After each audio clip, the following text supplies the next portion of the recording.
I'm here with Jason Kenney, who's a member of Parliament for Calgary Southeast. And you've got a bit of a reputation for being like the Energizer Bunny. You never stop. Olivia Chow said I was the Energizer Bunny going in the wrong direction. Okay. How come? Isn't it nice to take a break every once in a while? Rumors to the contrary, I actually do, but I don't know. I'm just in a rush to get stuff done. Mm-hmm. Has that schedule changed since you are no longer the Minister of Citizenship?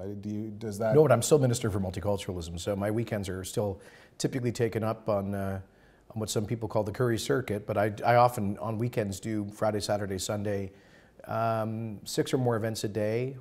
I'm going slow these days, and then especially during the sessional weeks in Ottawa, of course, everyone's schedule is completely jammed up.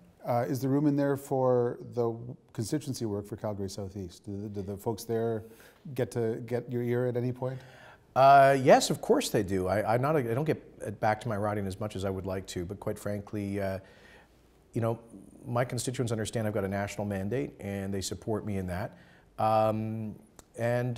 Relatively speaking, my constituency is fairly low maintenance in the sense that people aren't demanding to see their MP at the opening of every envelope. They want to know I'm there, I'm listening to them, and I am. I go to major events. I just spent a couple of days there last week, and Remembrance Day is always a wonderful time to catch up with the veterans in my constituency.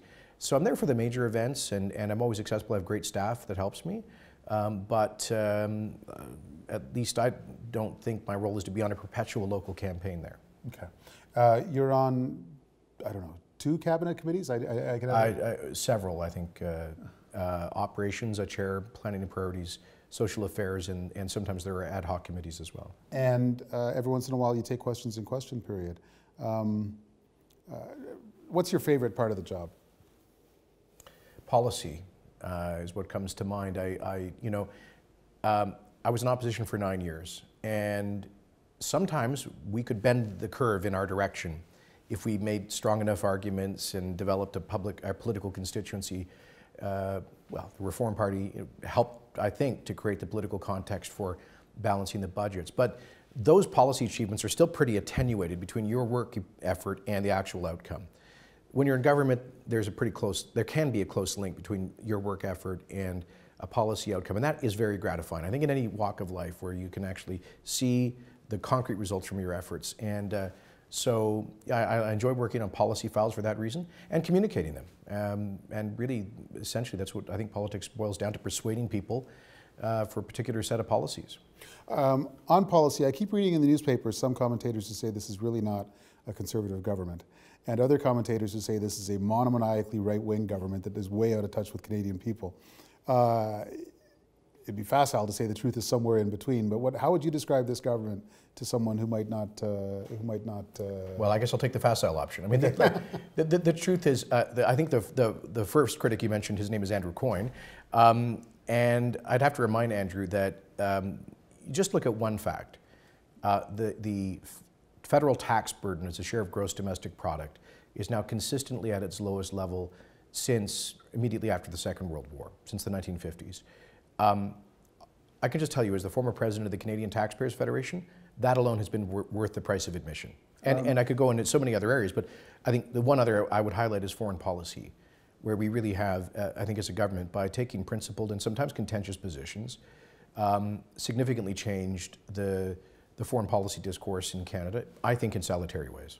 You won a majority in 2011. A lot of the commentary was to the effect that things would calm down and stabilize, and that this government had clear sailing going forward. And yet there have been a lot of surprises, and some of them are very nasty ones for this government. Has the majority been disappointing in any way, in the sense that it's been harder to plan over the long term? Oh, no, I think I felt this huge relief following the majority government election in the spring of 2011, because the pressure of minorities is bone crushing. The uncertainty, the rush to get things done, push things through the system, and constantly being on high alert in an electoral political sense. You know, I think we burnt out a lot of people, a lot of staff, and I think, frankly, the public service was getting tired of this constant rush to get things done. What the majority allowed us to do was to take a breath and to actually plan. And I think we've done that well. And I won't say perfectly, but it's given us a horizon of 4.5 years to actually sequence things. I can tell you that people in the public service have breathed a sigh of relief. They may, not that they're partisan, but they're pleased at least to have some certainty in terms of a planning horizon. As I think the Prime Minister once said, during those minorities, it was like we were in 20 3-month mandates. Like at least twice a year, we're running into a potential confidence crisis. So the 4+ years has been, I think, from a policy point of view and personal point of view, it's been a great opportunity to actually pace oneself. We'll wrap it up there. Thanks, Jason. Cheers. Thanks for talking to me.